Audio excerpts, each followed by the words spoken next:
성경을 우선 읽고 말씀을 나누도록 하겠습니다. 성경은 사무엘상 4장 1절로 10절까지 읽겠습니다. 같이 읽겠습니다. 시작. 사무엘의 말이 온 이스라엘에 전파되니라.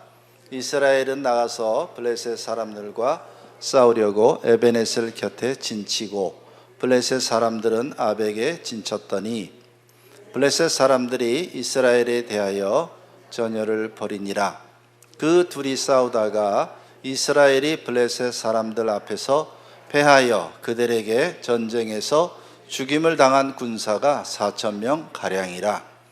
백성이 진영으로 돌아오매 이스라엘 장로들이 이르되 여호와께서 어찌하여 우리에게 오늘 블레셋 사람들 앞에 패하게 하셨는고 여호와의 언약궤를 실로에서 우리에게로 가져다가 우리 중에 있게 하라. 그것으로 우리를 우리 원수들의 손에서 구원하게 하자 하니, 이에 백성이 실로에 사람을 보내어 그룹 사이에 계신 만군의 여호와의 언약궤를 거기서 가져왔고 엘리의 두 아들 홈니와 비느하스는 하나님의 언약궤와 함께 거기에 있었더라. 여호와의 언약궤가 진영에 들어올 때에 온 이스라엘이 큰 소리로 외치매 땅이 울린지라. 블레셋 사람이 그 외치는 소리를 듣고 이르되 히브리 진영에서 큰 소리로 외침은 어찌 됨이냐 하다가 여호와의 궤가 진영에 들어온 줄을 깨달은지라. 블레셋 사람이 두려워하여 이르되 신이 진영에 이르렀도다 하고 또 이르되 우리에게 화로다. 전날에는 이런 일이 없었도다. 우리에게 화로다. 누가 우리를 이 능한 신들의 손에서 건지리요.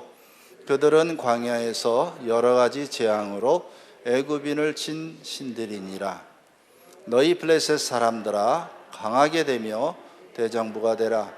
너희가 히브리 사람의 종이 되기를 그들이 너희의 종이 되었던 것 같이 되지 말고 대장부같이 되어 싸우라 하고, 블레셋 사람들이 쳤더니 이스라엘이 패하여 각기 장막으로 도망하였고 살육이 심히 커서 이스라엘 보병에 엎드러진 자가 3만 명이었으며.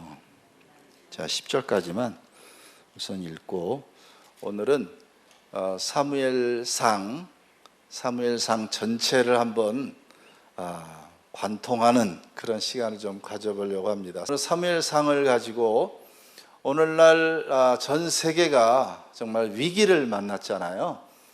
오늘날 전 세계가 위기를 만났고 또 국가적으로도 지금 러시아와 우크라이나가 전쟁을 하고 있고, 옛날에는 정말 우리와 상관없는 먼 나라의 이야기들이, 그런 어떤 일들이 일어날 때 우리하고는 별로 상관이 없는데, 지금은 정말 그 러시아와 우크라이나가 전쟁을 하고 있지만 우리나라에도 엄청난 그런 타격이 오고 있고, 제가 지금 지난 금요일 날 태국에서 이제 왔는데 태국도 물가가 막 엄청 오르고 있어요. 기름값이 아주 폭등을 하고 있고, 제가 한 2주 전에 라오스 목사님하고 통화를 했는데 라오스는 뭐 아주 말할 수 없이 막 물가가 올라가지고 정말 살기가 너무 어렵다는 그런 말씀을 하시더라고요. 그래서 오늘날 정말 이제 코로나가 이제 어느 정도 끝나나 했더니 또 전쟁이 또 터져가지고 너무나 많은 사람들이 고통을 당하고 있고 위기를 만났습니다. 정말 우리가 위기를 만날 때 어떤 자세로 살아가야 될까? 정말 세상 사람들은 세상에서 그 해답을 찾으려고 하지만 하나님의 사람들은 하나님의 말씀을 통해서 정말 어떻게 하나님의 말씀을 통해서 이 위기와 이 어려움들을 극복할 수 있을까? 그런 것들을 한번 좀 생각해 보기를 원합니다. 우리가 창세기에 이제 그 에덴 동산의 선악과를 통해서 사람들이 이런 이제 초신자들이 그런 질문을 합니다. 하나님께서 좀 왜 선악과를 따먹지 못하게 했으면 따먹지 않았을 텐데 왜 그걸 따먹게 놔뒀냐, 그런 질문을 하는 사람들이 이제 간혹 있지만 하나님께서 우리에게서 영광을 받으시고 하나님께서 정말 우리에게 경배와 찬양을 받으실 때 억지로 하거나 강압적으로 하거나 의무적으로 하거나 그러기를 하나님은 원치 않으시고, 하나님은 우리가 순종을 할 때도 우리의 자발적인 순종과 헌신을 원하시지 하나님께서 우리를 강압적으로 우리를 대하시지 않습니다. 그렇기 때문에 우리가 위기를 만났을 때도 정말 이 말씀을 통해서 우리의 삶을 돌아보고, 하나님은 우리가 성장하기를 원하시고 정말 회개하기를 원하시고 내 그 심령을 성찰하기를 하나님이 원하시는데, 이스라엘 백성들, 오늘 읽은 이 본문을 보면 왜 오늘 이스라엘 역사를 가지고 우리가 거기에서 영적인 교훈을 찾을까라고 생각할 수 있지만, 인간의 본성이라고 하는 것은 다른 민족 또는 1000년이 지나고 2000년이 지나도 변하지 않더라고요. 그래서 이 말씀을 통해서, 이것은 이스라엘의 역사지만 이 말씀을 통해서 오늘날 우리에게 교훈하시는 그런 말씀이 있어요. 제가 오늘 3가지 장면을 이제 여러분과 같이 이렇게 나누려고 하는데, 그 영화의 장면처럼 지금 3가지 장면을 이제 나누려고 하는데, 지금 읽은 그 본문은 첫 번째 장면이에요. 그래서 지금 이스라엘과 블레셋 사람들이 전쟁을 하기 위해서 이제 에베네셀에 진을 치고 이렇게 지금 대치하고 있는 상황입니다. 그런데 1차 전투에서 이스라엘 백성들이 엄청난 피해를 당합니다. 1차 전투에서 4,000명이 죽어요. 자, 그러면 지금 전쟁을 하고 있는데 4,000명이 이제 죽으니까 국가적으로는 굉장히 큰 위기를 만난 겁니다. 이스라엘 민족에게 큰 위기를 만난 거예요. 그럴 때 우리가 국가든 개인이든 가족이든 우리가 어려움을 다 겪고 있잖아요. 저도 이제 지난 10월 달에 암 진단을 받고, 저도 그것이 하나의 위기일 수도 있고, 또 여러분은 자녀들 또는 사업체 여러 가지 그 위기를 만날 때 하나님께서 우리에게 원하시는 게 있어요. 근데 그 위기라는 것이 한 번만 오고 끝나는 것이 아니라 죽을 때까지, 우리가 하나님 앞에 갈 때까지 그 위기라는 것은 없어지질 않습니다. 그러면 그 위기를 만날 때마다 우리가 하나님 앞에 어떠한 태도를 가지고 살아가야 되는가, 굉장히 중요한 그런 원리들이 있어요.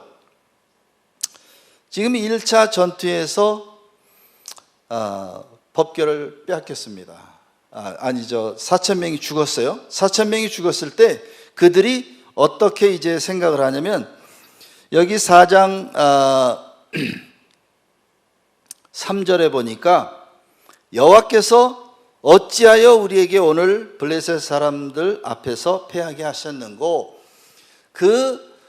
전쟁에서 패한 그 사건, 그런 그 위기를 하나님께 책임을 돌려버리고 그들이 어떤 이제 행동을 하냐면 법궤를 가져오죠. 법궤를 가져와서 그 전쟁에 승리하기를 원하는 겁니다. 정말 우리가 위기를 만났을 때 하나님이 우리 삶의 목적이 아니라 하나님을 수단 삼을 때 우리의 삶은 개선되지 않습니다. 변화되질 않아요.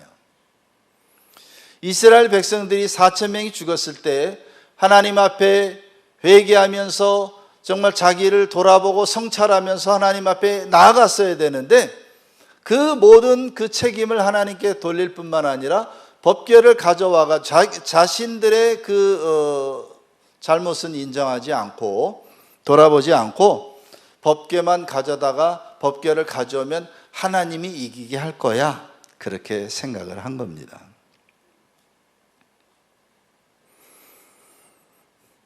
그들이 어떤 사람들이었냐면요, 사무엘상 2장 12절을 보면요, 이런 말씀이 있습니다. 다 같이 한번 읽어볼까요? 시작. 엘리의 아들들은 행실이 나빠 여호와를 알지 못하더라. 엘리의 아들들, 엘리는 누군가요? 엘리는 선지자이면서 사사이면서 제사장이면서 이스라엘 민족을 대표하는 그런 지도자예요. 종교 지도자. 엘리의 아들들 홈니와 비느하스 두 아들들 역시 지도자입니다. 국가적인 지도자예요. 홈니와 비느하스 그 엘리의 두 아들은 정말 이스라엘을 대표하는 그런 영적인 지도자일 뿐만 아니라 그 당시에는 왕이 없으니까 종교적인 지도자일 뿐만 아니라 모든 정치적인 지도자이기도 했던 사람들이었습니다. 제사를 집례하고 백성들을 하나님께로 인도하는 종교적인 지도자인데 성경은 뭐라고 말하냐면 여호와를 알지 못하더라. 안다라고 하는 말은 히브리어에서 경험한다라는 뜻을 가지고 있어요. 그러니까 하나님에 대해서 체험적으로 알지 못하고 지식적으로 알지 못한 거예요. 그들은 하나님에 대해서 관심이 없는 거예요. 그들의 삶이 변화되질 않고 그들이 이 전쟁을 이제 치르기 위해서 나가서 자신들을 돌아보지 않고 모든 책임을 하나님께 돌리고 왜 하나님이 법궤를 가져왔는데 우리 전쟁에서 승리로 이끌지 않느냐 그러면서 2차 전투에서 더 큰 피해가 일어납니다. 법궤를 가져오면 이길 줄 알았는데 처음에 1차 전투에서 4,000명이 죽고 2차 전투에서 3만 명이 죽게 돼요. 그리고 홈니와 비느하스 이 엘리의 두 아들이 이제 죽게 됩니다. 우리가 오늘날 우리가 신앙생활을 하지만 모든 신앙생활하는 그 중심에 하나님이 계신 것이 아니라 내가 있어요.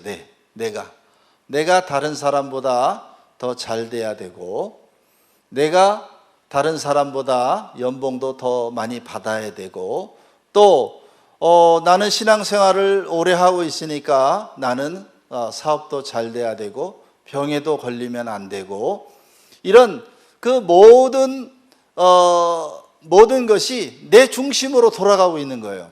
그래서 위기를 만났을 때, 병에 걸렸을 때, 사업체가 어려움을 당할 때 그 모든 그 원인을 하나님께로 돌려버립니다. 내가 예배에 빠지지 않고 내가 하나님께 헌금했고 내가 11조를 냈는데 왜 나에게 이런 어려움이 생깁니까? 그러면서 그 원인을 하나님께로 돌려요.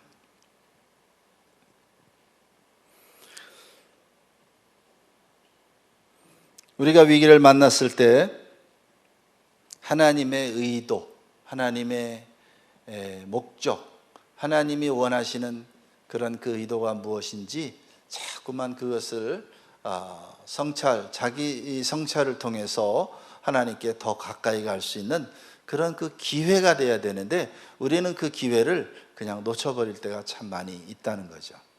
그래서 지금 전 세계적으로 위기를 만났고 국가적으로도 위기를 만났고 또 우리 개인이 다 위기를 만났는데 이 위기 앞에서 우리가 하나님 앞에 어떻게 살아야 되는가? 다른 사람을 비난하고 교회 안에서도 저는 이제 해외에 있으니까 이렇게 정치에 좀 이렇게 떨어져 있지만 그 카톡으로 막 그 선교사들 그 단톡방에도 보수와 진보로 나뉘어가지고 서로 싸우고 막 그런 것들이 너무나 많아요. 저는 그래서 그냥 누구든지 한마디만 하면 그냥 어떤 단체든지 다 나와버립니다. 목회자들도 계속 막 연락을 오고 누구를 찍으면 안 된다, 뭐 어떻게 해야 된다, 막 지금 우리가 정치에 관심을 가져야 되겠지만 우리의 궁극적인 목표는 이 나라가 아니라 하나님의 나라거든요. 하나님의 나라는 그냥 외면하고 이 세상 나라에 아주 막 올인해가지고 목사고 선교사고 막 그러는 거 보면 참 안타깝기도 하고 참 불쌍하기도 하고 그런 마음이 들어요. 하나님께서 원하시는 것이 무엇인지를 캐치를 하질 못하고 매일 그 수준에 머물러 있는 거예요. 이스라엘 백성들이 그런 거예요.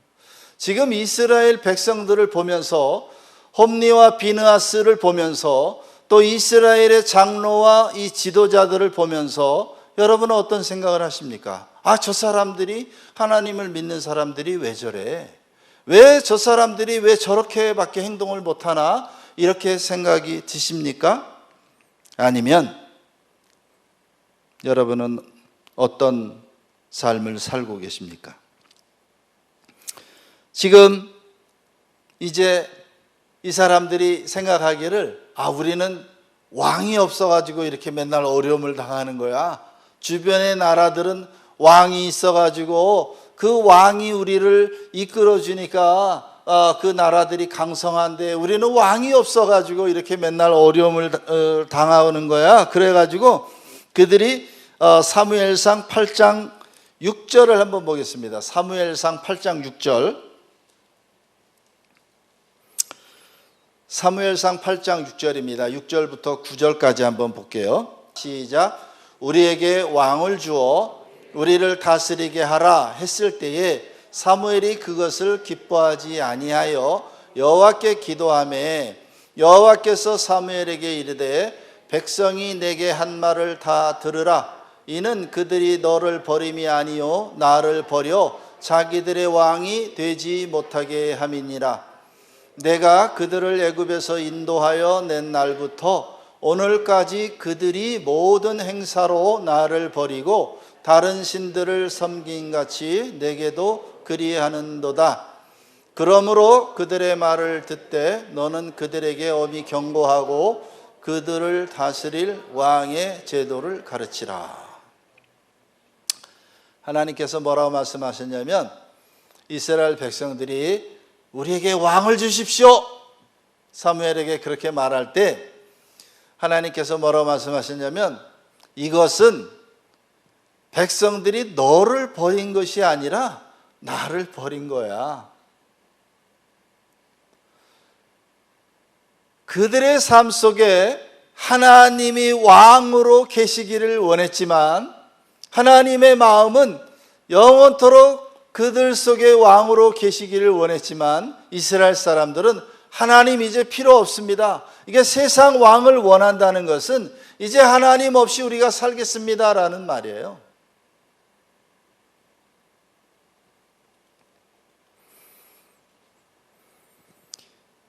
그들이 어려움을 당할 때 위기를 만났을 때 자기를 돌아보는 성찰이 전혀 없는 겁니다. 우리의 모습을 보는 것 같죠. 자, 그들이 이제 사무엘상 13장을 보겠습니다. 사무엘상 13장.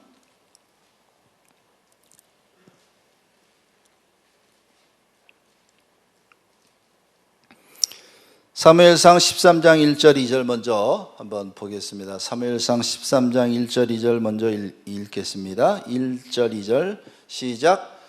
사울이 왕이 될 때에 40세라. 그가 이스라엘을 다스린 지 2년에 이스라엘 사람 3,000명을 택하여 그 중에서 2,000명은 자기와 함께 믹마스와 베델 산에 있게 하고 1,000명은 요나단과 함께 베냐민 기브아에 있게 하고 남은 백성은 각기 장막으로 보내니라.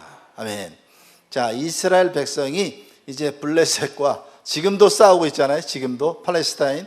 지금도 블레셋과 이제 지금 블레셋하고 이제 전쟁을 하고 있는데 전쟁에 나갈 수 있는 사람이 몇 명 되질 않는 거예요. 지금 사울이 이제 초대 왕이 됐어요. 이제 초대 일대 왕이 됐습니다. 그들이 원하는 대로 이제 왕이 됐어요.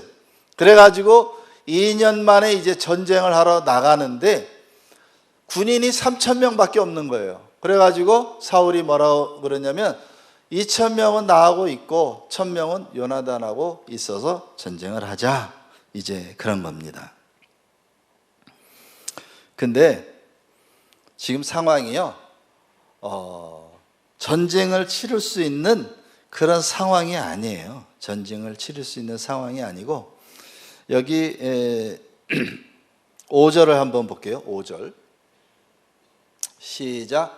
블레셋 사람들이 이스라엘과 싸우려고 모였는데 병거가 3만이요 마병이 6천 명이요 백성은 해변에 모래같이 많더라.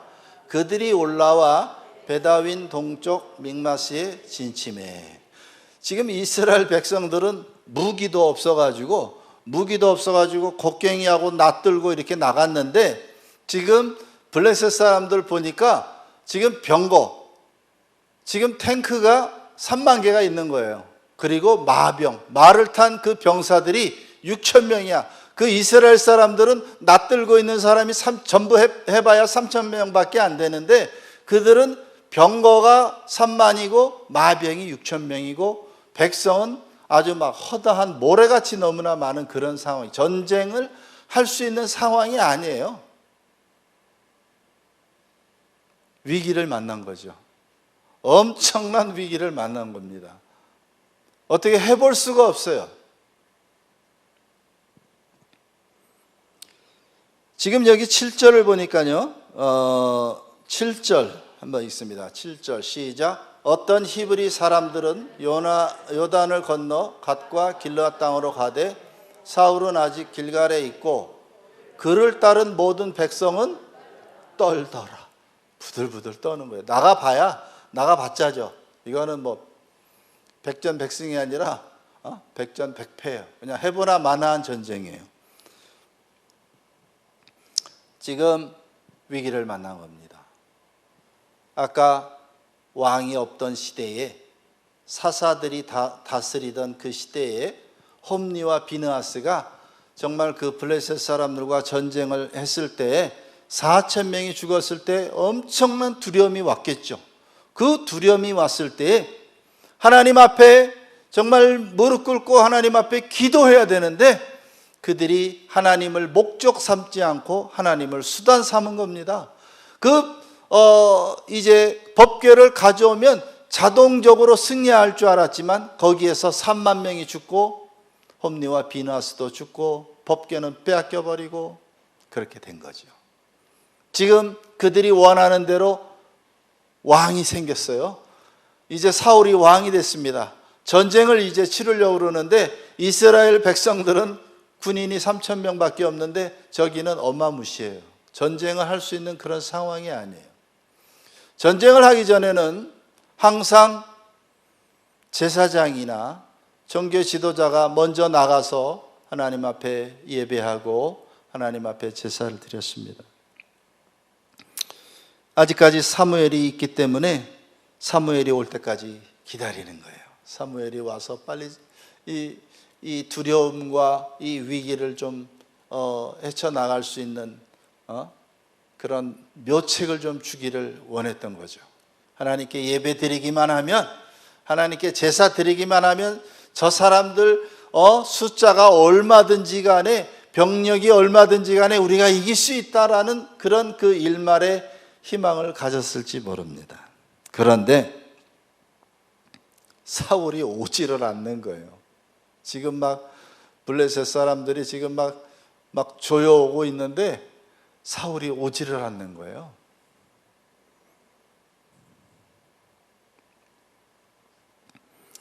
그래서 사울이 어떤 결단을 내리냐면 8절 9절 읽습니다. 8절 9절 시작. 사울은 사무엘이 정한 기한대로 이레 동안을 기다렸으나 사무엘이 길갈로 오지 아니하매 백성이 사울에게서 흩어지는지라. 사울이 이르되 번제와 화목제물을 이리로 가져오라 하여 번제를 드렸더니.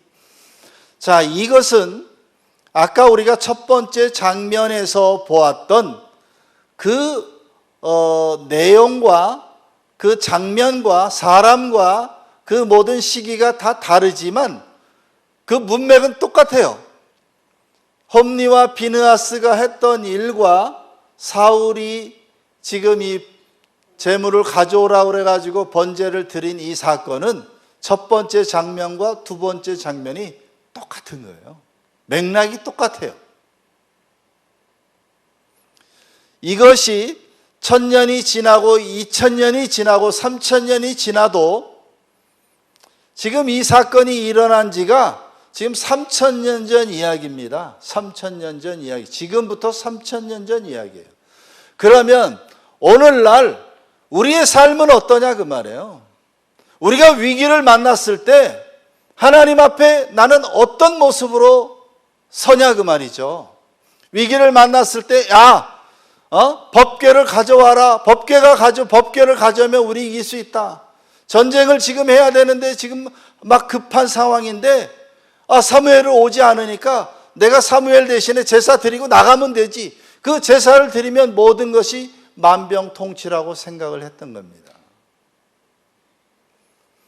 내 삶은 어떠한 삶을 살든지 간에 내가 11조를 드리면 하나님이 나에게 물질의 복을 줘야 되고, 내가 봉사를 하며 건강의 복을 줘야 되고, 내가 이렇게 했으니까 하나님이 반대급부로 나에게 복을 줘야 된다라는 그런 생각을 갖고 있다면 내 모습이나 저 모습이나 똑같은 거예요. 3,000년이 지난 지금도 여전히 그 모습이 재현되고 있는 겁니다. 장소가 다르고 시대가 다르고 상황이 다르지만 여전히 똑같이 우리의 삶 속에서 하나님을 목적 삼지 아니하고 하나님이 전부인 삶이 아니라 하나님이 내 인생의 보조 수단이 되어서 하나님이 복을 주지 않으면 안 됩니다. 나는 부자가 돼야 됩니다. 나는 건강해야 됩니다. 우리의 모든 그 포커스가 이 땅에 맞춰져 있고 이 세상에 맞춰져 있어요.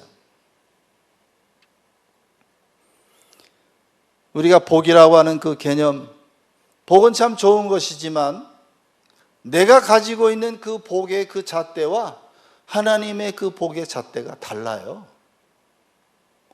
우리는 이 세상에서 잘되고 건강하고 높은 지위에 올라가고 넓은 집으로 이사가는 것을 우리는 축복이라고 이렇게 딱 잽니다.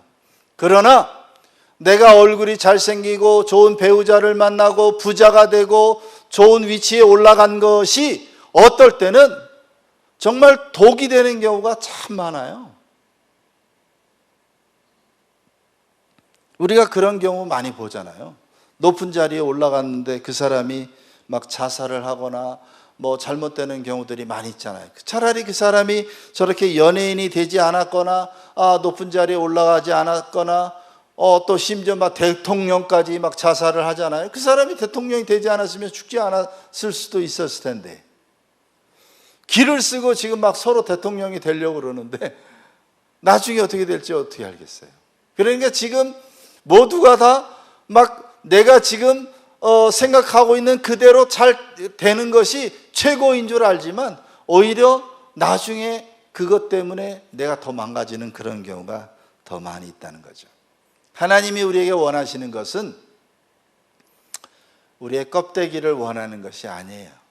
우리의 종교 행위를 원하시는 것이 아니라 정말 진정성 있는 변화를 하나님이 원하셔요.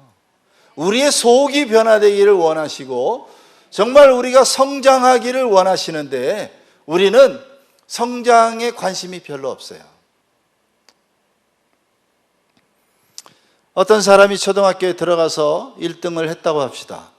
근데 중학교에 올라가야 되는데 1등을 계속 하고 싶어서 초등학교를 20년 다녔어요. 그것은 우리가 보면 참 어리석고 참 안타까운 일인데 우리의 삶이 그래요. 우리가 계속 성장해 나가야 되는데 중학교 올라가고 고등학교 올라가야 되는데 나는 유치원에서 1등만 할 거야. 그래가지고 유치원을 30년 동안 다니는 겁니다. 초보적인 그 수준을 벗어나질 못해요. 우리가 계속해서 성장을 하고 정말 그 지도자가 되고 다른 사람을 이끌 수 있는 그런 그 성장할 수 있는 그것을 하나님 원하시는데 그냥 20년을 다녀도 30년을 다녀도 여전히 유치원과 같은 그 초보적인 수준에 계속해서 머물러 있어요. 누가 그래요? 누가 그렇습니까? 내가 그래요, 내가. 한국 교회가 그래요. 저는 그래서 코로나 때문에 교회가 어렵다는 얘기를 참 많이 듣습니다. 선교지도 코로나 때문에 어려움이 많이 있어요. 초창기에 지금은 한국이 코로나 확진자가 전 세계 1등이잖아요. 전 세계 1등인데 전에 어떤 일이 있었냐면 한국에서 코로나 확진자가 한 1,000명 정도 나왔을 때, 막 대구에서 막 일어났을 때 저희가 전도하러 가면 사람들이 물어봐요. 한국 사람이냐고. 그래가지고 한국 사람이라 이렇게 그냥 서로 막 이제 시골 들어가면 마스크도 안 쓰고 막 이제 얘기를 하다가 한국 사람이라 그러면 마스크를 딱 쓰고 한국 사람하고 얘기하고 싶지 않다고 하라고.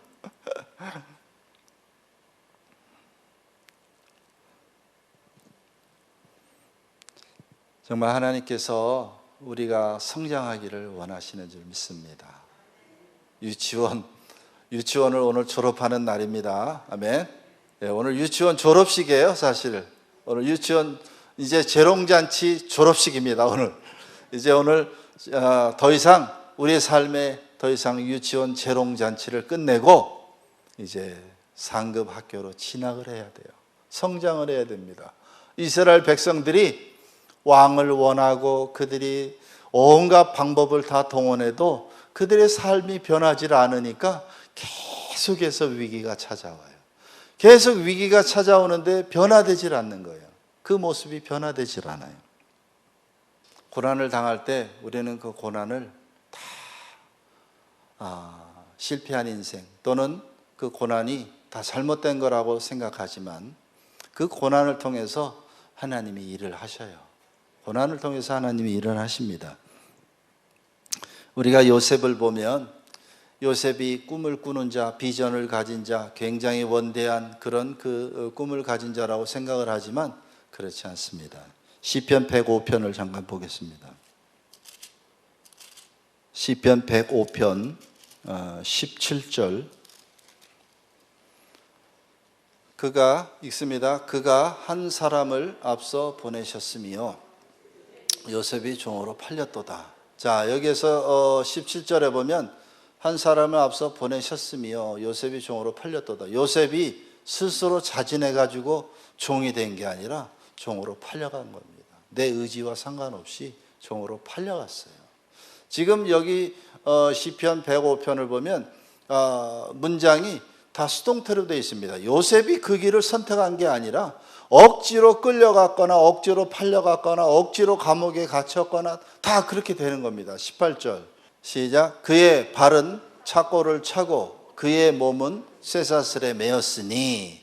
자, 저기에 몸이라고 돼 있는데 여러분의 성경에 그 몸이라고 돼 있는 말에 가로로 이렇게 쳐 있고 숫자가 있을 겁니다.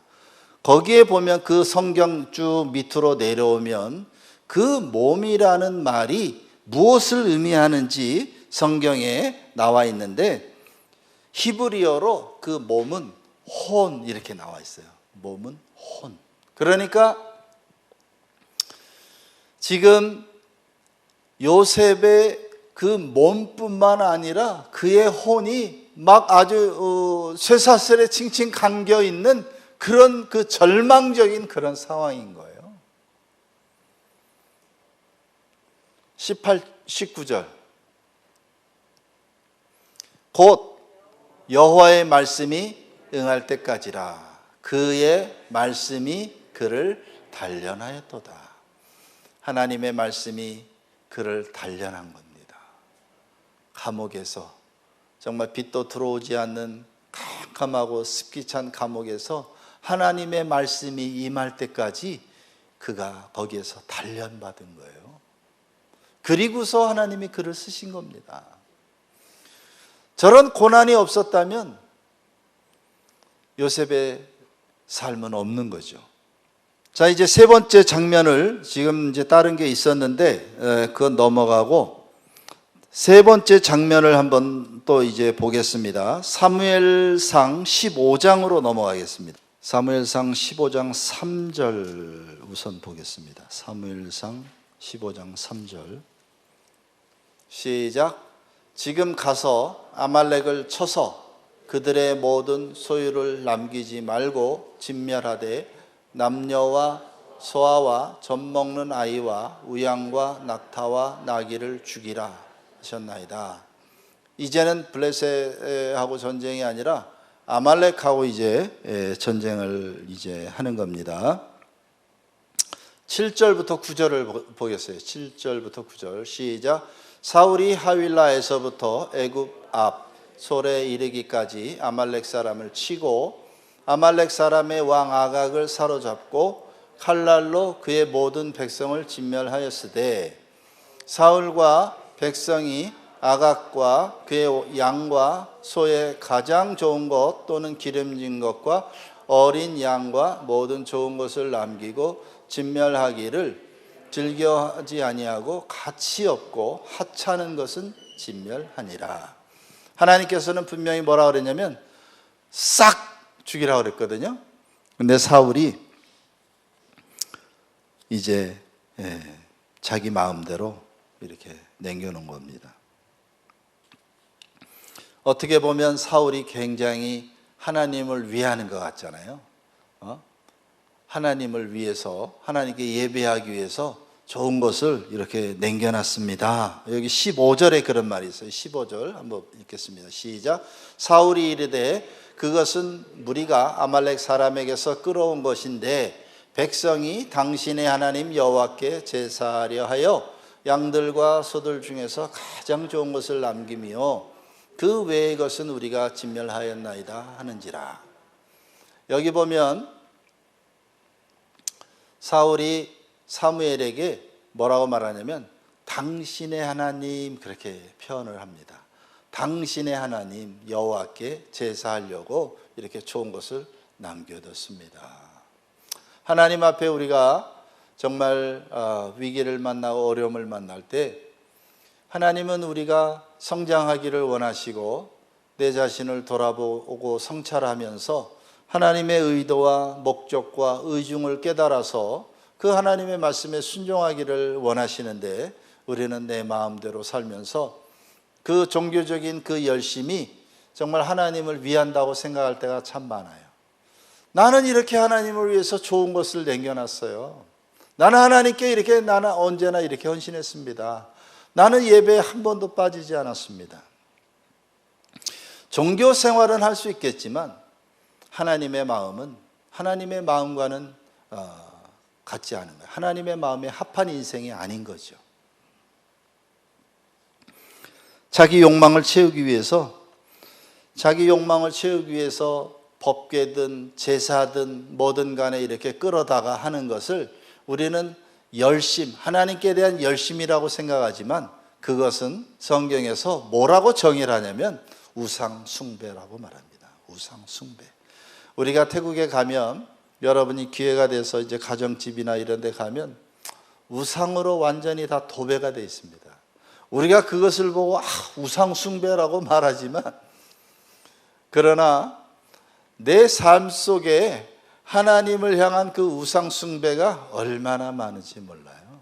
그들은 보이는 그런 부적이나 보이는 형상들을 만들어 놓고 섬기지만 우리는 나는 크리스찬이야, 나는 열심 있는 사람이야, 나는 하나님께 사랑받는 사람일 거야 라고 생각하면서 열심을 내지만 우리의 삶이 내 욕망을 만족시키기 위한 신앙과 예배와 모든 것들, 여러분이 어떤 사람인가를 여러분들이 이해하기 위해서는 여러분이 기도를 할 때 그 기도의 내용을 종이에다 좀 써보세요.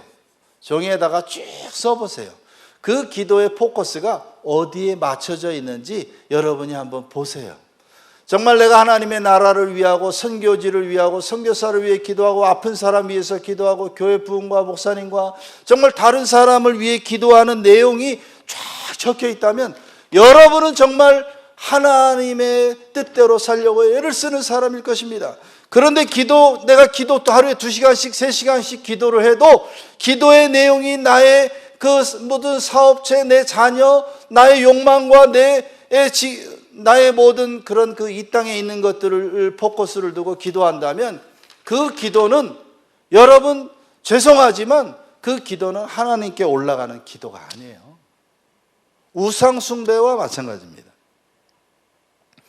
지금 사울이라고 하는 이 사람을 보면 얼마나 열심히 있는 사람이냐면 아까 3,000명 가지고 전쟁을 할 때에 금식을 선포합니다. 금식을 선포해 가지고 누구든지 먹으면 죽이겠다. 근데 요나단이 그 이야기를 듣지 못하고 꿀을 조금 어떻게 먹고 눈이 밝아져 가지고 전쟁에 이제 대승을 하게 돼요. 그러니까 사울이 화를 내면서 내 아들이라도 요나단은 죽이겠다. 그런 사람입니다. 굉장히 열심히 있는 사람이죠. 금식을 선포했으니까 내 아들이라도 너는 죽어야 돼. 우리가 어떻게 보면 야, 사울이 굉장히 열심히 있는 사람이구나 라고 생각할지 모르지만 사울은 종교에는 열심일 수 있겠지만 하나님과는 전혀 관계없는 사람이었어요.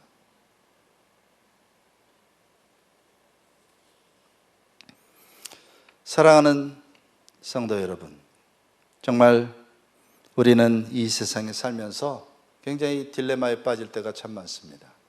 난 신앙생활 이렇게 열심히 하는데 왜 이렇게 내 삶은 나아지지 않을까? 왜 내 병은 치료되지 않을까? 왜 우리 가정에 이렇게 고난이 끊이지 않을까? 태국에는 그런 경우들이 참 많습니다. 조금 이제 교회 다들 어려우니까 막 동네에 핍박이 많으니까 조금 나오다가 어려움이 오거나 핍박이 오거나 이제 뭐 기도했는데 잘 응답이 안 되거나 그러면 다시 절로 돌아가는 경우가 부지기수예요. 어느 날 교회 잘 나오던 청년, 잘 양육하고 그러던 청년이 이제 태국은 사람이 이제 부모님이나 조부가 돌아가시면 머리 빡빡 깎고 절에 들어가서 단기 출가를 하는 경우가 많거든요. 어느 날 이 청년이 성경 공부하고 제자 훈련 받다가 장례식 갔다 오면 머리를 확 밀고 오는 경우가 많아요.